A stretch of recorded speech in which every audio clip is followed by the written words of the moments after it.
मेरी ज़मीं अफसोस नहीं जो तेरे लिए सौ दर्द सहे, महफूज रहे तेरी आन सदा चाहे जान मेरी ये रहे ना रहे।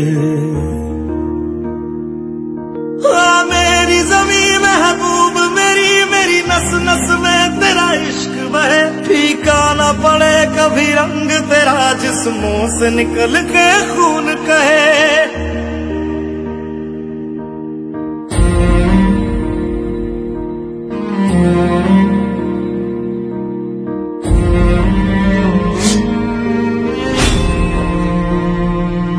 तेरी मिट्टी में मिल जावा गुल बन के मैं खिल जावा, इतनी सी है दिल की आरज़ू। तेरी नदियों में बह जावा तेरे खेतों में लहरावा, इतनी सी है दिल की आरज़ू।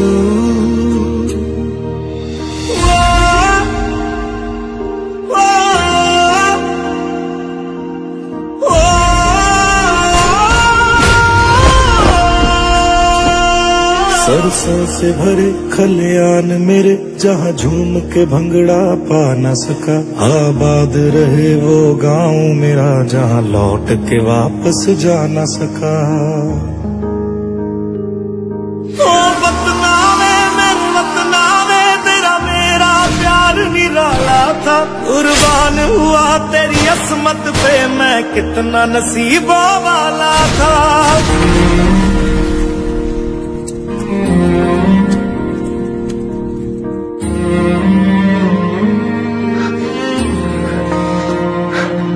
तेरी मिट्टी में मिल जावा गुल बन के मैं खिल जावा, इतनी सी है दिल की आरज़ू। तेरी नदियों में बह जावा तेरे खेतों में लहरावा, इतनी सी है दिल की आरज़ू।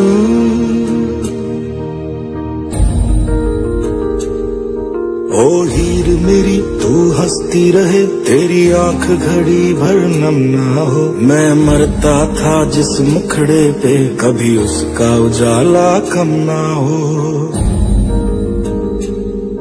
ओ माई मेरी क्या फिक्र तुझे क्यों आंख से दरिया बहता है, तू कहती थी तेरा चांद हूँ मैं और चांद हमेशा रहता है।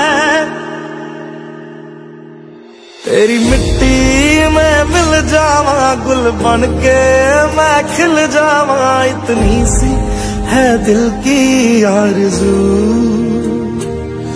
तेरी नदियों में बह जावा तेरी फसलों में लहरावा, इतनी सी है दिल की आरज़ू।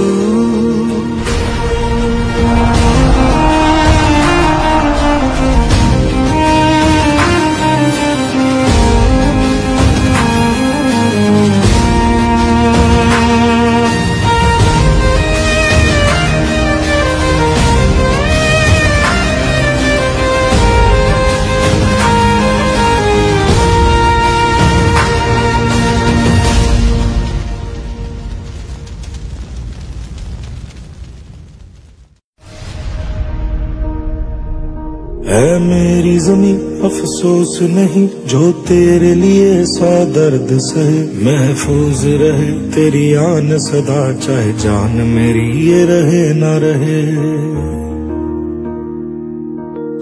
मेरी ज़मीं महबूब मेरी, मेरी नस नस में तेरा इश्क बहे, फीका ना पड़े कभी रंग तेरा जिस्मों से निकल के खून कहे।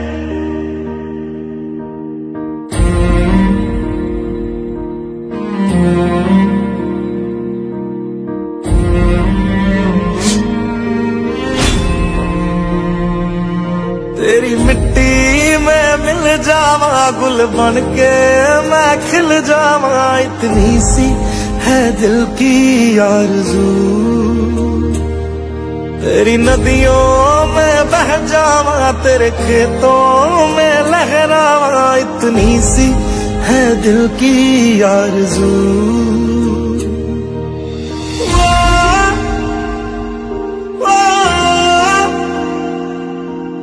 ओ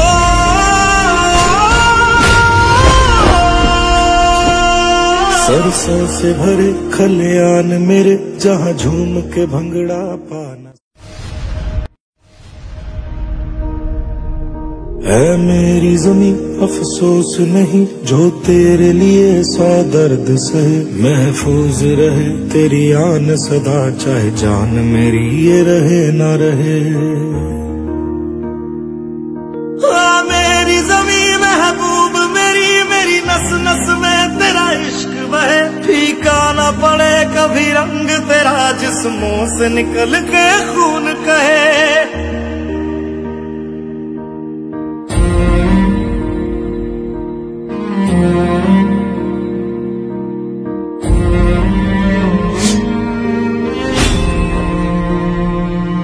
तेरी मिट्टी में मिल जावा, गुल बन के मैं खिल जावा। इतनी सी है दिल की आरज़ू,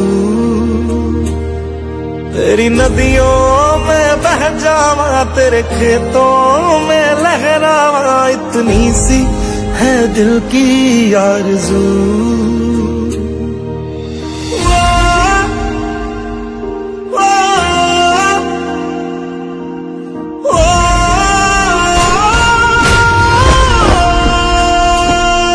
सरसों से भरे खलियान मेरे, जहाँ झूम के भंगड़ा पा न सका। आबाद रहे वो गाँव मेरा, जहाँ लौट के वापस जा न सका। ओ वतना में मेरे वतना में, तेरा मेरा प्यार निराला था। कुर्बान हुआ तेरी असमत पे, मैं कितना नसीबों वाला था।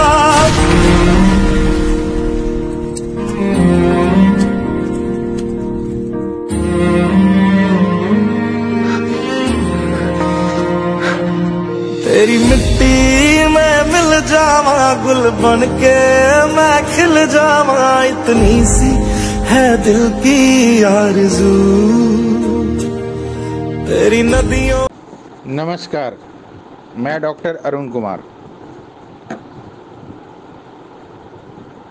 आज मैं कोरोना वायरस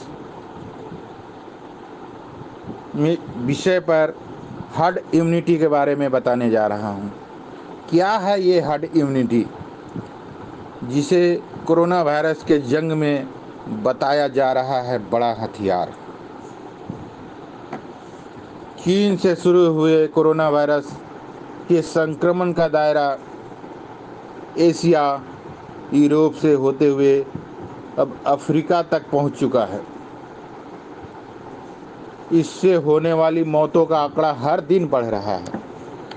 कोरोना वायरस के बढ़ते संक्रमण को देखते हुए दुनिया भर के कई देशों की सरकारें इसे रोकने के प्रयास में लगी हुई है। वैज्ञानिक जहां एक ओर इसकी दवा और वैक्सीन तैयार करने में लगे हैं, वहीं दूसरी ओर इसकी सस्ती जांच किट और वेंटिलेटर जैसे उपकरण तैयार किए जा रहे हैं। भारत समेत दुनिया के कई देशों में लॉकडाउन किया गया है। घरों में कैद लोग यही सोच रहे हैं कि आखिर कोरोना संकट कब खत्म होगा। इस बीच एक रिपोर्ट यह आई है कि लोगों में हर्ड इम्यूनिटी यानी सामूहिक प्रतिरोधक क्षमता विकसित हो जाए तो कोरोना का मुकाबला करने में यह महत्वपूर्ण साबित होगा। मालूम हो कि पोलियो और स्मॉल पॉक्स जैसी बीमारियों को भी वैक्सीन के जरिए हर्ड इम्यूनिटी बढ़ाकर ही हराया गया है। एक रिपोर्ट के मुताबिक ब्रिटेन के मुख्य वैज्ञानिक सलाहकार सरकार को सलाह दी थी कि सरकार कोरोना वायरस के असर को घटाने के लिए इसे बड़ी आबादी में फैलाया जाए, ताकि हर्ड इम्यूनिटी यानी सामूहिक प्रतिरोधक क्षमता विकसित हो जाए और कोरोना को ख़त्म किया जा सके। हालांकि ब्रिटेन के स्वास्थ्य मंत्रालय की ओर से खंडन करते हुए कहा गया कि सरकार ने अभी कोई ऐसा फैसला नहीं लिया गया है। ब्रिटेन के स्वास्थ्य मंत्रालय के प्रवक्ता ने कहा कि सामूहिक प्रतिरोधक क्षमता किसी भी महामारी का स्वाभाविक सह उत्पाद है, यानी महामारी के फैलने के साथ ही लोगों में अपने आप हर्ड इम्यूनिटी विकसित हो जाती है। हर्ड इम्यूनिटी को समझने के लिए सबसे अच्छा उदाहरण पोलियो है। लोगों को विकलांग कर देने वाली इस बीमारी से पूरी दुनिया डर गई थी, लेकिन भारत समेत दुनिया की लगभग आबादी पोलियो से इम्यून हो चुकी है। क्या है herd immunity? Herd immunity medical science की एक बहुत पुरानी प्रक्रिया है, जिसके तहत देश की 60% से अधिक आबादी को वायरस से संक्रमित करना होता है, ताकि उनका शरीर इस वायरस से लड़ने के लिए इम्यून हो जाए और भविष्य में कभी इस वायरस संक्रमण उनमें ना फैलें। Centre for disease control and prevention के अनुसार वैक्सीनेशन या संक्रमण के द्वारा हर्ड इम्यूनिटी विकसित की जाती है। इसे अपनाकर किसी समाज या समूह में बीमारी के फैलने की श्रृंखला तोड़ी जा सकती है। यह काम कैसे करती है?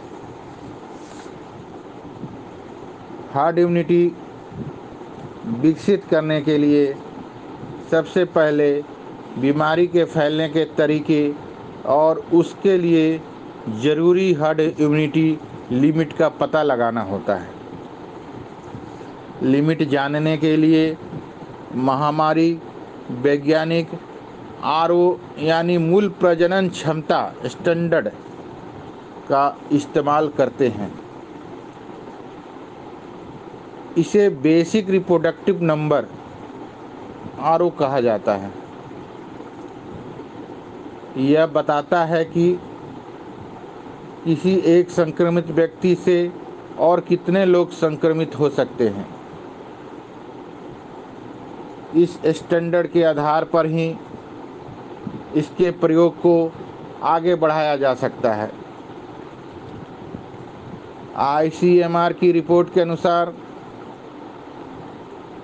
कोरोना से पीड़ित एक व्यक्ति अन्य 4 लोगों को संक्रमित कर सकता है। कम्युनिटी ट्रांसमिशन यानी सामुदायिक प्रसार में यह संख्या बढ़ भी सकती है। कोरोना के खिलाफ कितना कारगर है हर्ड इम्यूनिटी?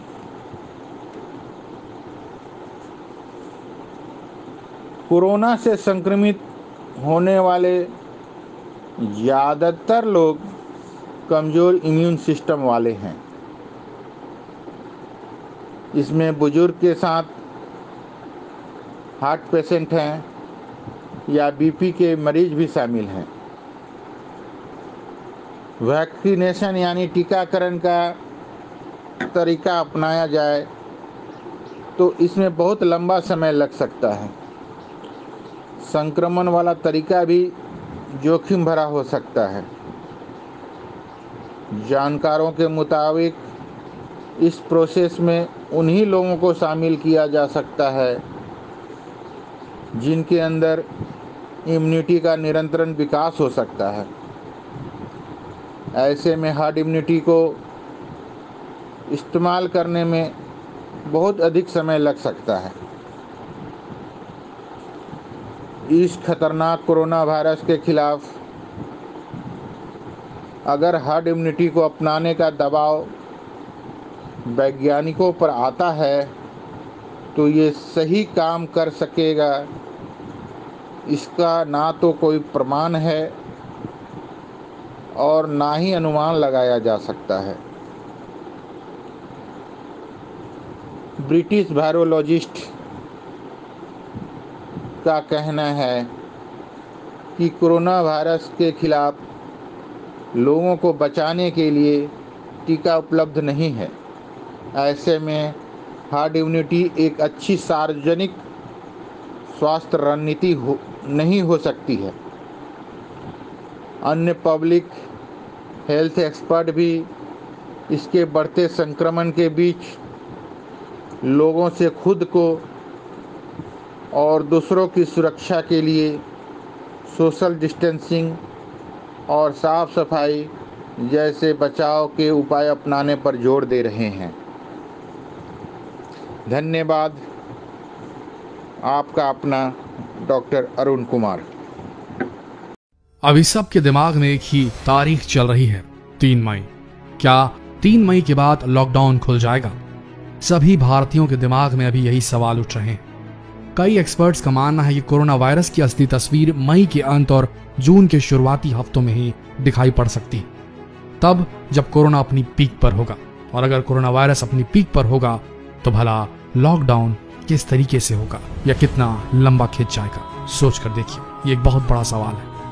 बहुत से वैज्ञानिक इसी सवाल के उत्तर को ढूंढने में लगे हैं। अमेरिका की द बॉस्टन कंसल्टिंग ग्रुप यानी कि BCG ने द जॉन हॉपकिंस यूनिवर्सिटी के डेटा के आधार पर दुनिया के 20 देशों का कोरोना चार्ट तैयार किया है। इस चार्ट के मुताबिक चीन को छोड़कर बाकी देशों में जुलाई से पहले लॉकडाउन खोलना संभव नहीं है, लेकिन अगर लॉकडाउन हटा दिया जाता है, चाहे किन्हीं भी वजहों से हो, हालात बेकाबू हो सकते हैं। तब बॉस्टन कंसल्टिंग ग्रुप के हिसाब से ऐसा अनुमान लगाया जा रहा है कि भारत में लॉकडाउन सितंबर तक खोलना ही सेफ हो सकता है, लेकिन अगर उसके पहले लॉकडाउन हटा दिया जाता है तो भारत की मेडिकल व्यवस्था को देखते हुए कोरोना के मरीजों की भारी वृद्धि हो सकती है।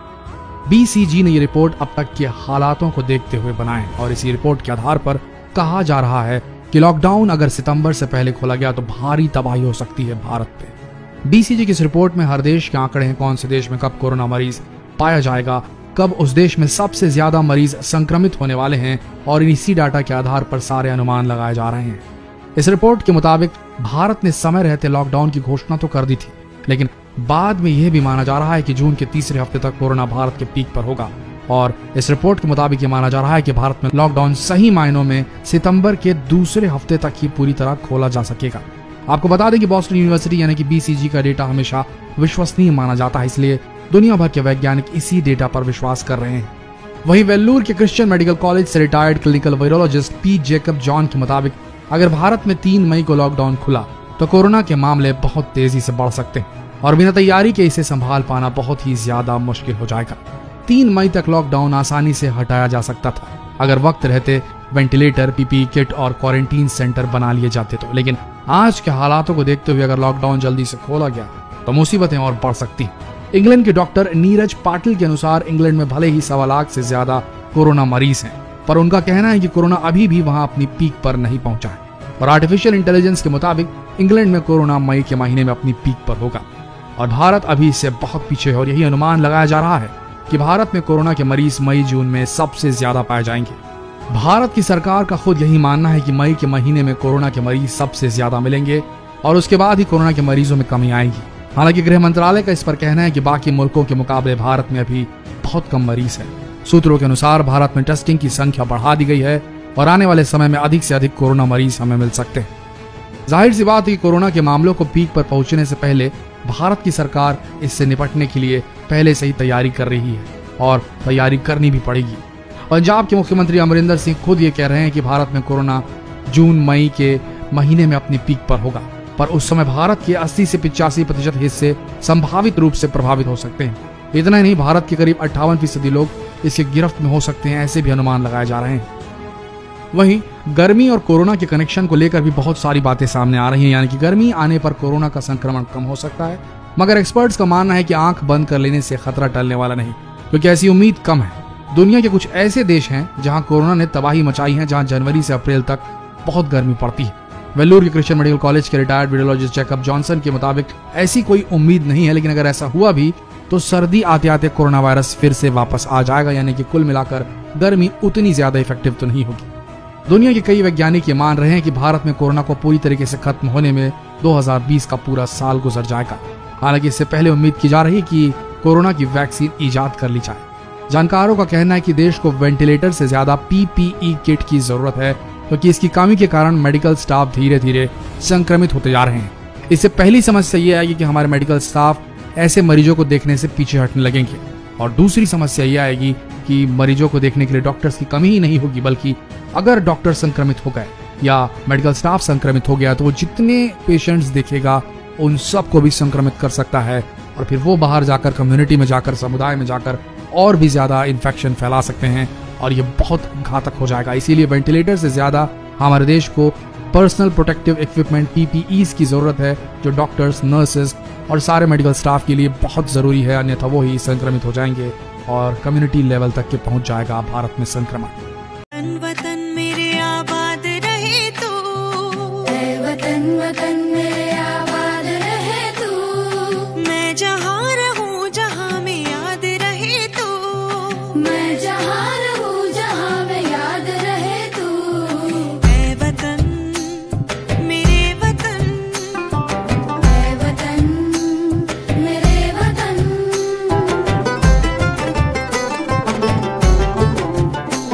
तू ही मेरी मंजिल है पहचान तुझी से, तू ही मेरी मंजिल है पहचान तुझी से, पहुँचूं मैं जहाँ भी मेरी बुनियाद रहे तू, पहुँचूं मैं जहाँ भी मेरी बुनियाद रहे। मैं कोरोना हूँ, कोरोना। मैंने अमेरिका, जापान, स्पेन, ब्रिटेन, पूरे विकसित देशों में कोहराम मचा दिया हूँ। मैं विश्व में कोहराम मचा दिया हूँ।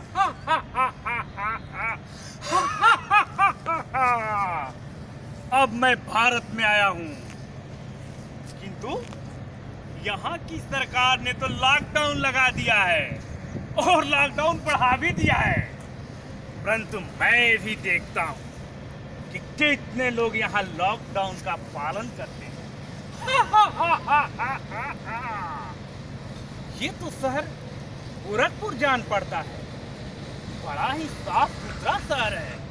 यहाँ तो लग रहा है कि कोई दिखाई भी नहीं दे रहा है। अच्छा, मैं देखता हूँ, किसी व्यक्ति को पकड़ता हूँ और फिर मचाऊंगा अपना कोहराम। इस लॉकडाउन में तो कोई नजर नहीं आया। अच्छा, वो आ रहा है एक आदमी, मैं इसको अपना शिकार बनाऊंगा। तू कौन है? तू मुझे नहीं जानता? अरे विश्व का रोना, मेरा नाम है कोरोना। हट जा मेरे रास्ते से। नहीं, मेरा तू कुछ नहीं बिगाड़ पाएगा। अच्छा, तू ये विटामिन C का फल लेकर, सब्जी लेकर खाने से तू अपनी प्रतिरोधकता बढ़ाएगा? हाँ, बढ़ाएंगे। कभी नहीं, कोरोना से तू नहीं बचेगा। क्यों नहीं बच पाएंगे? कैसे? कुछ नहीं बिगाड़ पाएगा। कैसे नहीं? जो सोशल डिस्टेंसिंग अपनाएगा उसका तू क्या कर पाएगा? अरे सोशल डिस्टेंसिंग जो हाथ मिलाएगा उसको कैसे बचाएगा? हाथ नहीं मिलाएगा, नमस्कार करेगा। अच्छा, उसका क्या बिगाड़ पाएगा? अच्छा, जो मास्क नहीं लगाएगा उसका कैसे तुम बचाएगा? वो कपड़े से मुंह ढक ले जा, उसका तू क्या बिगाड़ पाएगा? अच्छा, तेरे कपड़े पर बैठकर जाएगा तब कैसे बचाएगा? कपड़ा घर के बाहर निकाल के रख देगा, उसका तू कुछ नहीं कर पाएगा। अच्छा, तू कोई कोरोना योद्धा है क्या? मैं ही कोरोना वॉरियर नहीं, भारत का हर नागरिक कोरोना वॉरियर है, जो सोशल डिस्टेंसिंग अपना रहा है, नियमों का पालन कर रहा है, कम से कम घर से बाहर निकल रहा है। जा, स्पेन, चीन, ब्रिटेन, अमेरिका में दहशत फैलाने वाला कोरोना भारत में आ गया है। देखता हूँ तू और तेरा परिवार कैसे बचता है। हट रास्ते से, तू मेरा कुछ नहीं बिगाड़ चल, पाएगा। मैं भी चलता हूँ।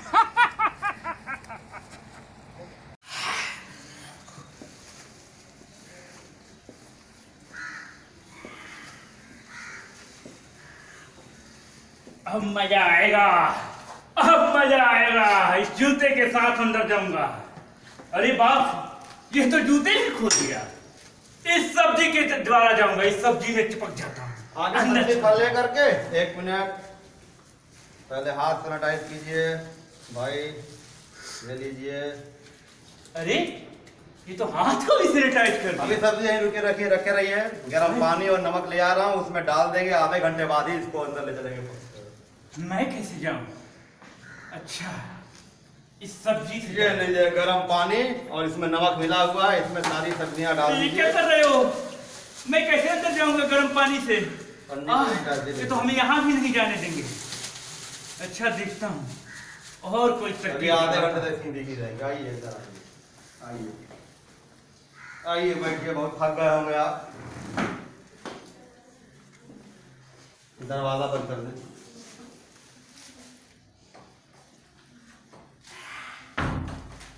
बच्चे को बुखार है भाई, डॉक्टर को दिखाना है। 1 मिनट में डॉक्टर से बात कर लेता हूँ, उसके बाद आप डॉक्टर के पास जाइए। Hello hello. हाँ डॉक्टर साहब नमस्ते। नमस्ते। एक बच्चा है, उसको थोड़ा सा फीवर हो गया है कल शाम से, तो सिर्फ हॉस्पिटल जाना चाह रहे थे। बच्चे को सिर्फ फीवर है कि साथ में सूखी खांसी, जुकाम, जोड़ों में दर्द? नहीं डॉक्टर साहब, केवल फीवर है हल्का। देखिए आपको तो पता ही है आजकल कोविड-19 का इन्फेक्शन फैला हुआ है, तो गैदरिंग ठीक नहीं है। इसीलिए मैं आपको सलाह देता हूँ कि बच्चे को अभी सिर्फ बुखार की दवाई घर पर ही दें।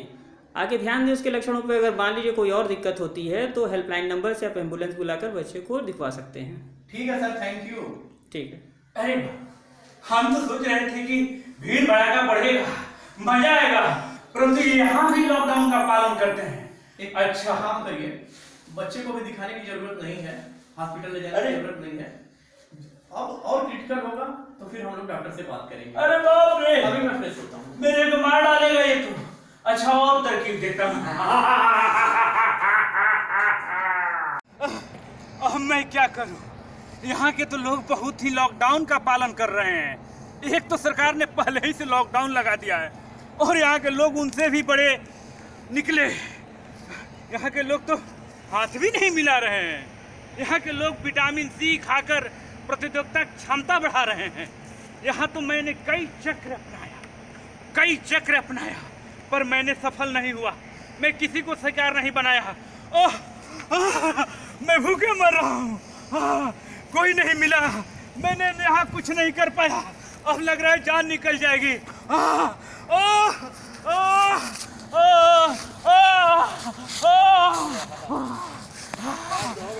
नमस्कार। कोरोना महामारी से बचाव एवं जागरूकता हेतु हम साथी कलाकारों द्वारा एक छोटा सा प्रयास था। मैं ओम नारायण मौर्य। मैं पुष्कर आनंद। मैं मोहम्मद यासीन सिद्दीकी। मैं महफूज आलम खान।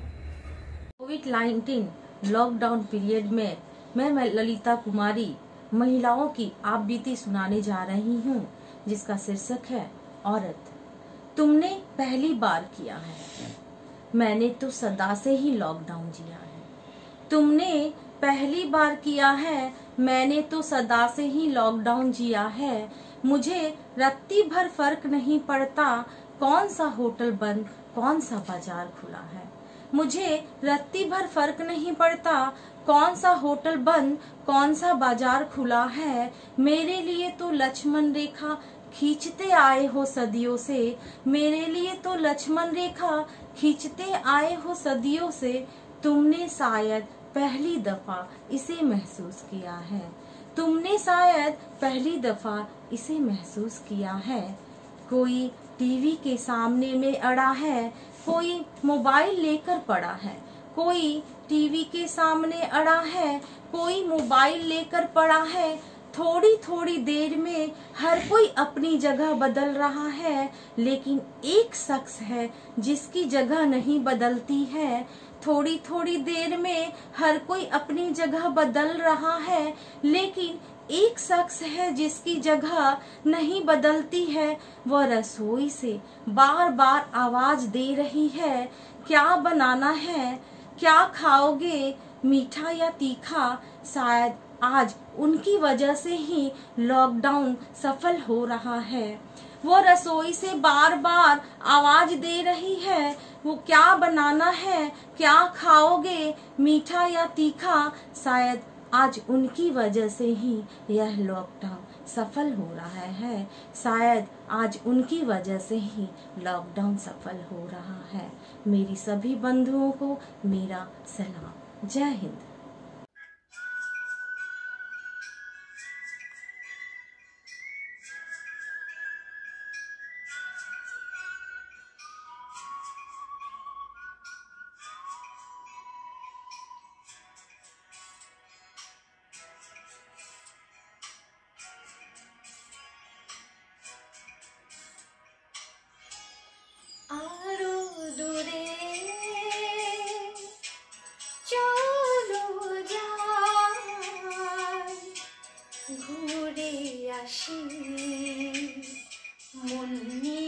কাছাকাছি তুমি আছো আমি আছি পাশাপাশি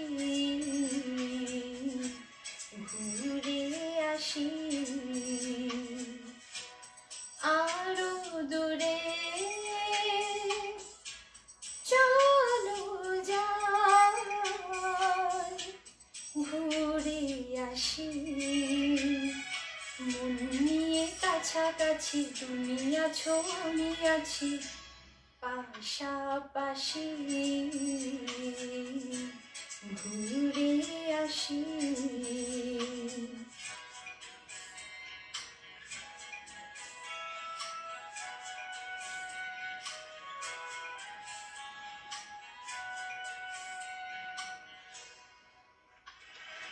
পায়ে পায়ে পথ চলা সেই কথা হোক বলা পায়ে পায়ে পথ চলা সেই কথা হোক বলা সেই ধ্বনি যেন শুনি ভালোবাসি ভালোবাসি মন নিয়ে কাছাকাছি তুমি আছো আমি আছি পাশাপাশি ঘুরে আসি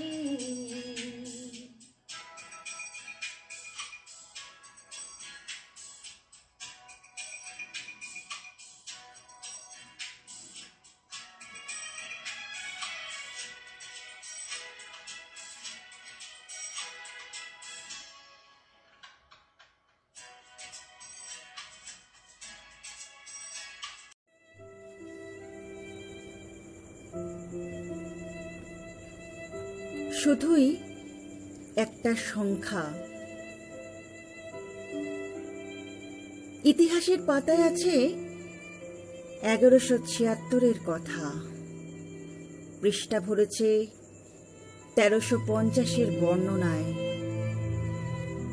চোখে দেখিনি কখনো, শুনেছি, পড়েছি, কিছুটা জেনেওছি। দেখেছি দুর্ভিক্ষ ক্লিষ্ট কঙ্কালসার কিছু অবয়বের ছবি, যাদের আর্তনাদ সাদা পাতা চিরে বের হয়ে এসেছে কালো কালির অক্ষরে। ফ্যান দিবি মা, ফ্যান? 4 দিন খাতি পাই নাই। কালের তালিকায় যাদের নাম নেই,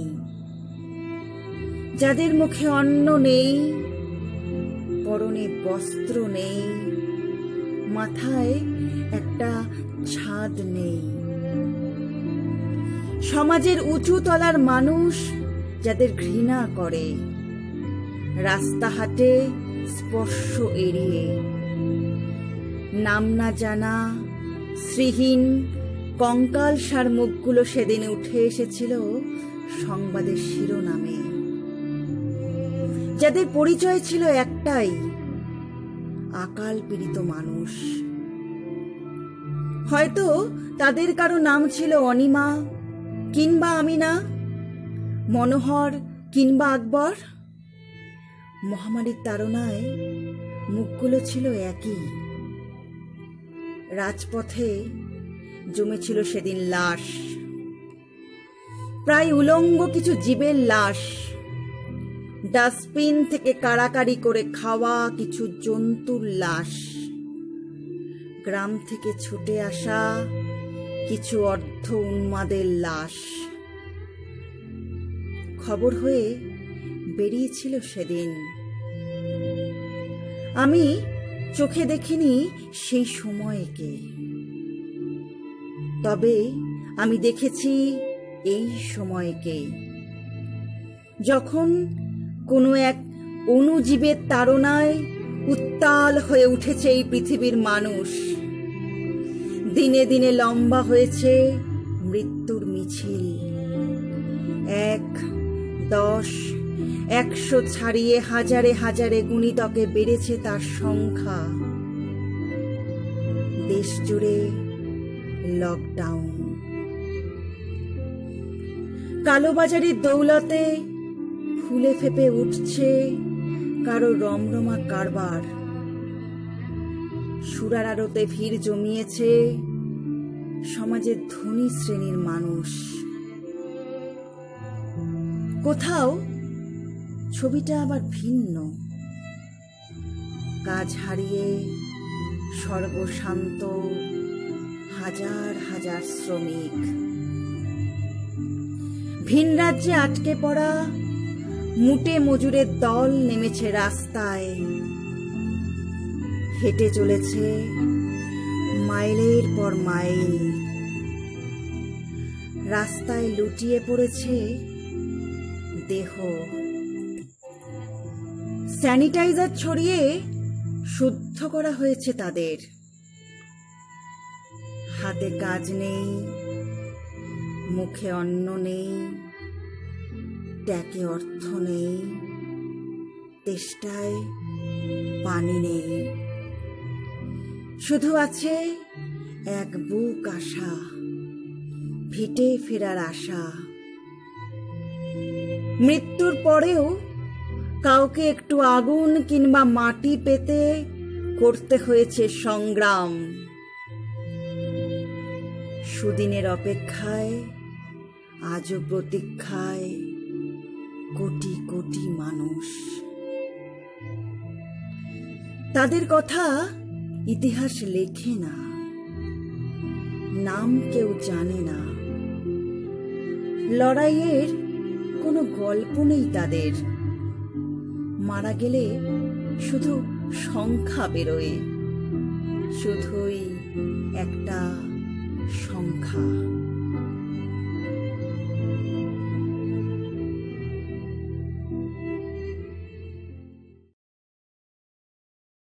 सबको घर में रहना है, सारे देश को कहना है।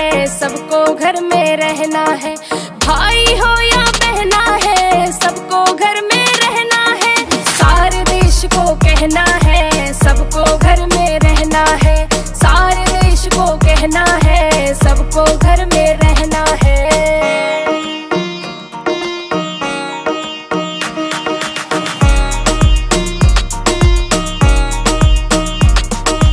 बहुत बड़ा संकट आया है, इसका और इलाज नहीं। जीवन अगर बचाना है, मनमानी करनी आज नहीं। बहुत बड़ा संकट आया है, इसका और इलाज नहीं। जीवन अगर बचाना है, मनमानी करनी आज नहीं। ना मोह ममता में बहना है, सबको घर में रहना है। सारे देश को कहना है, सबको घर में रहना है। सारे देश को कहना है, सबको घर में रहना है।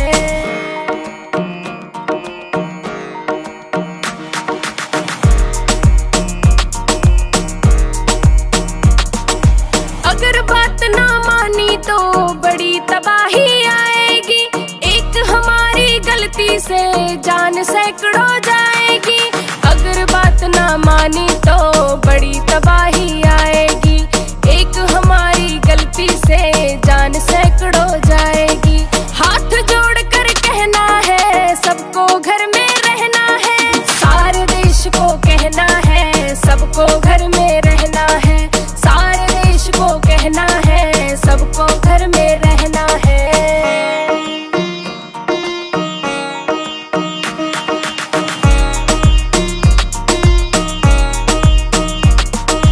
डॉक्टर, पुलिस, आर्मी जितने सेवा में है कर्मचारी, उनको स्वस्थ रखे भगवान ये दुआ करे जनता सारी। डॉक्टर, पुलिस, आर्मी जितने सेवा में है कर्मचारी, उनको स्वस्थ रखे भगवान ये दुआ करे जनता सारी। बस कुछ दिन दुख सहना है, सबको घर में रहना है। सारे देश को कहना है, सबको घर में रहना है। सारे देश को कहना है, सबको घर में रहना है।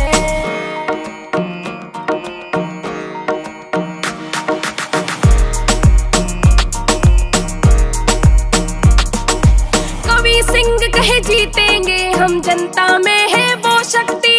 इन नियमों का पालन करना सबसे बड़ी राष्ट्रभक्ति। कवि सिंह कहे जीतेंगे हम, जनता में है वो शक्ति। इन नियमों का पालन करना सबसे बड़ी राष्ट्रभक्ति। ये जनता देश का कहना है, सबको घर में रहना है। सारे देश को कहना है, सबको घर में रहना है। सारे देश को कहना है, सबको घर में रहना है। प्यारे देशवासियों, सभी से अपील है, घरों से बाहर ना निकलें। फिलहाल इससे बड़ी देशभक्ति कोई नहीं। हम घर में रहेंगे तो कोरोना हारेगा और देश जीतेगा। जय हिंद, जय भारत।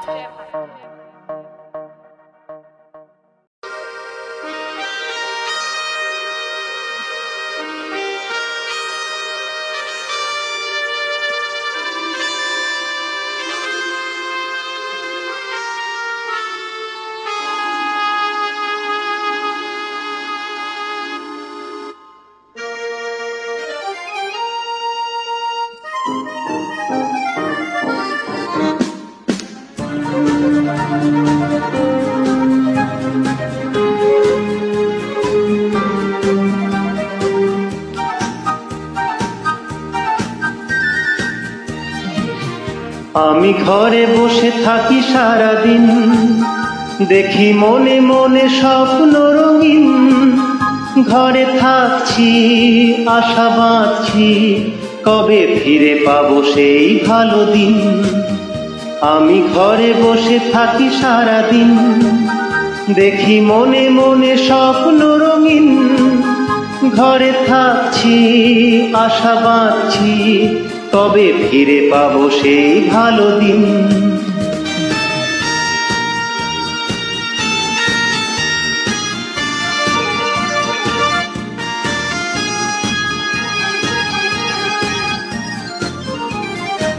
খবরেতে রোজ চোখ রেখে ঘোরাই মাথা,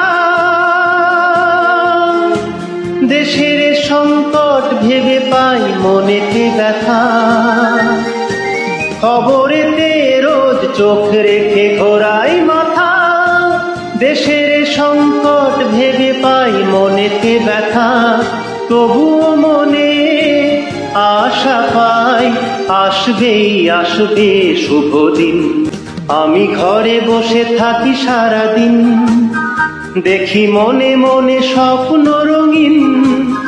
ঘরে থাকছি, আশা বাঁধছি, কবে ফিরে পাবো সেই ভালো দিন।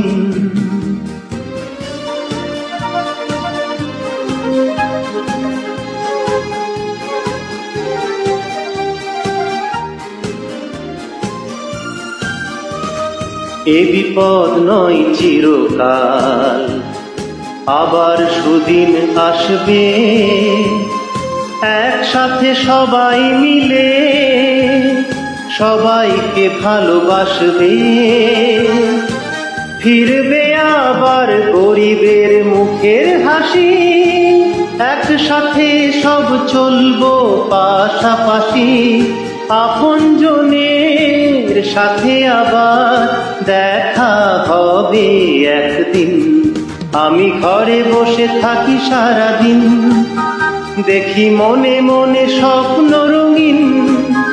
ঘরে থাকছি, আশা বাঁধছি, কবে ফিরে পাবো সেই ভালো দিন।